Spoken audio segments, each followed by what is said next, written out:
The date was April 20th, 2016, when outfielder Aaron Hicks, in a game between the Yankees and A's, threw a 105.5-mile-per-hour seed to home plate to nab Danny Valencia, establishing then in the early days of StatCast the hardest throw in Major League Baseball history by a position player, and obviously, by extension, outfielder. It seemed obvious that this mark would stand for a long time, as managing to approach 106 miles per hour on a toss seemed like something that only comes around on a generational basis, let alone on a year-to-year one. And while a couple outfielders have gotten closer than others, including Brett Phillips, who managed to break 104 miles per hour multiple times, nobody really got within real striking distance of the mark until 2023, when Brenton Doyle of the Colorado Rockies would reset the record entirely.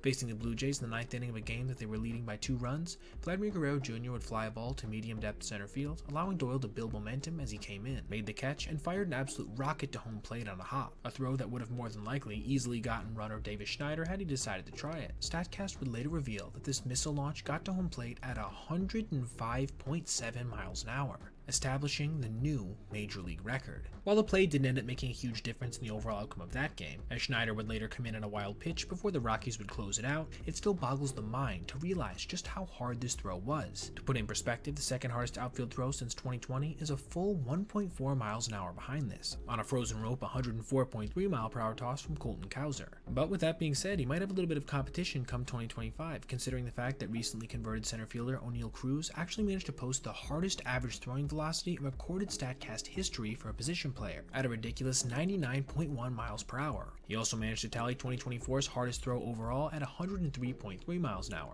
which, again, he hasn't been highly trained to do yet. Regardless, the future of this record is certainly interesting, and definitely up for grabs this coming year. With that being said, who do you think has the best chance of breaking it? Let me know in the comments below.